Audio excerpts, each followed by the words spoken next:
ሰላም ጤና ይስጥልን። ሰሞነኛ የግዮን ዜና መረጃዎችን እነሆ። ቀይ መስመር ያለፈው ጠላት ተገርፎ ተመልሷል። አዲስ ቅዳም ከተማ አድጓሚ ተራራ ላይ ተወስኖ የተሰጠውን ጸረ አማራነት ተልዕኮ በህዝባችን ላይ የሚፈጽመው የአሸባሪው ብልጽግና አራዊት ዛሬ በቀን 20/08/2017 ዓ.ም ከቀኑ 9 ሰዓት አካባቢ ከተቀበረበት አድጓሚ ተራራ ተነስቶ ወደ ጉላ መውጫ ተንቀሳቅሶ ነበር። ይህ በፋኖች የተቆረጠለትን የመደምሰሻ ቀነ ቀጠሮ በጭንቀትና በተስፋ መቁረጥ ስሜት የሚጠባበቀው የጥቁር ፋሽስት አብይ አህመድ ፈረስ በብርጌዷ የተወሰነበትን አድጓሚን ለቆ ያለመንቀሳቀስ ገደብ በመተላለፍ ከአዲስ ቅዳም ከተማ 2.5 ኪሎ ሜትር ርቀት ወደፊት በመንፏቀቅ ጉላ አካባቢ ደርሶ የነበረ ሲሆን በረመጦቹ የአማራ ፋኖ በጎጃም አገው ምድር 3ኛ ክፍለ ጦር 10 አለቃ ኤፍሬም አጥናፉ ብርጌድ ሻለቃ 1 ተርቦች በምድብ 2ኛ ዲሽቃ ምድብተኛ ዳፍኔዎች እና በብርጌዱ ተወርዋሪ ነበልባሎች በአግባቡ እየተነደፈ ተመልሷል።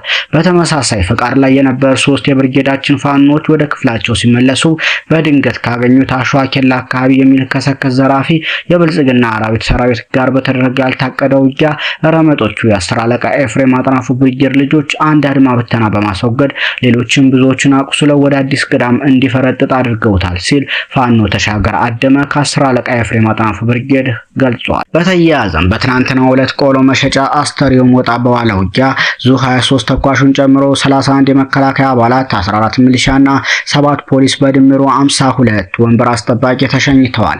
ከ33 በላይ ጠላት ቁስለኛም ሆኗል። አንዱ ዙ 23ቱ እና መኪናው በነበልባሎቹ በፋኖች ዲሽቃ ተመቶ ከጥቅም ውጭ ሆኖ ቆላ ባታና ሰርዶ ከተባሉ 2 ቦታዎች ላይ ለመጠገን ተሞክሮ ሳይሳካ በሽፋን ይዘው ለመመለስ ተገደዋል። በውጊያው የተሳተፉ ብርጌዶችም ዮሐንስ አለማየሁ ብርጌድ፣ መብረቁ ብርጌድ እንዲሁም 2ኛ ክፍለ ጦር ተወርዋሪ ኮማንዶች ሲሆኑ ይህ በእንዲህ እንዳለ የመብረቁ ተፈራ ብርጌድ አይጠፋ ዘር በተባለ ቦታ የምትገኘውን ሻለቃ ለማጥቃት ከሞጣ የሄደውን የመከላከያ ሰራዊት በአዋሳይ ከሚያገናኘው ሜጀር ጀነራል ውባንታ ባተኮር ጉና ክፍለ ጦር ስቴዲንሳ ብርጌድ ከመብረቁ ተፈራ ብርጌድ 5ኛ ሻለቃ ጋር በመጣመር የተዋጉ ሲሆን በዚህም ከ20 በላይ ሞት 12 ቁስለኛ በማድረግ ተችሏል።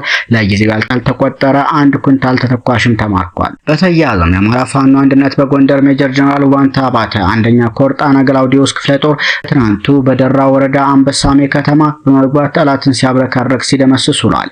ፋኖን ማፈንና ማጥቃት እያደረኩ ነው በሚል ግንዛቤ ወደ ፎገራ ወረዳ ጉራምባ አቅጣጫ ሲገባ አፈርድሜ በልቶ በሩጫ እግሬ አውጭኝ ብሎ ወደ መጣበት ሲሮጥ ግማሾቹ የጣና ገላውዲዮስ አናብስቶቹ አንበሳሜ ከተማ በመግባት ወዳሙን የአማራ ጠላት ፖሊስ አድማና ሚሊሻ ደምስሶ ከተማውን ሙሉ በሙሉ በመቆጣጠር የመንግስት አብየውን ተቋማትን ለይቶ አገልግሎት እንዳይሰጥ ማድረግና መረጃዎችን በሙሉ ማውጣት ተችሏል። ይህ በእንዲህ እንዳለ አፈሙዝ የገጠመውን ኃይል ሙትና ቁስለኛ አድርገን ደራ ወረዳ ሆዳም አመራሮችን በተደበቁበት አፈናፍኖ መያዝና ከነመረጃቸው በመማረክ ከፍተኛ የጠላትን መረጃ ማግኘት ችለናል።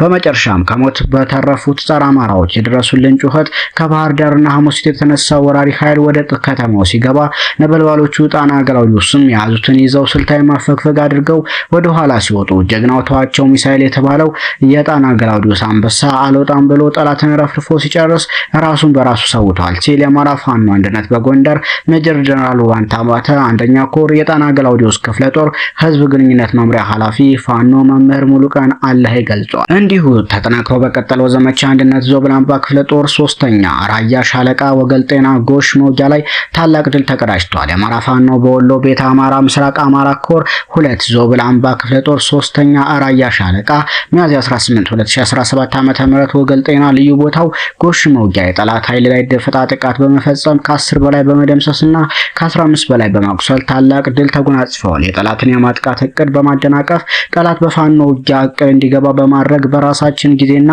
የውጊያ ስልቶች ረፍት በመሳት በማሰላቸትና እንዲመረር በማድረግ ብሎም እየከዳ እንዲመጣ ሲያስፈልግ በመደበኛ ውጊያ በመደምሰስና በመማረክ ተጠናክሮ ቀጥሏል። ተጠናክሮ በቀጠለው 41ኛ ቀኑን በያዘው ዘመቻ አንድነት አሳምነው ክፍለ ጦር ወልዲያ ዙሪያ ታላቅ ጀብድ መፈጸሙን ተሰምቷል። ምስራቅ አማራ ኮር 1ኛ አሳምነው ክፍለ ጦር ወልዲያ ዙሪያ በብዙ አቅጣጫ ማጥቃት የመጣን ዙፋን ጠባቂ ሰራዊት በተለይ ሳንቃ ከተማ ዙሪያ ልዩ ስሙ ሰርጃ የተባለ ቦታ ላይ አይቀጡ ቅጣት በመቅጣት በርካታ ዙፋን ጠባቂ ሰራዊት ሙትና ቁስለኛ በማድረግ እንዲሁም ገሚሱን ገደል በማስገባት ታላቅ ድል ተጎናጽፈዋል።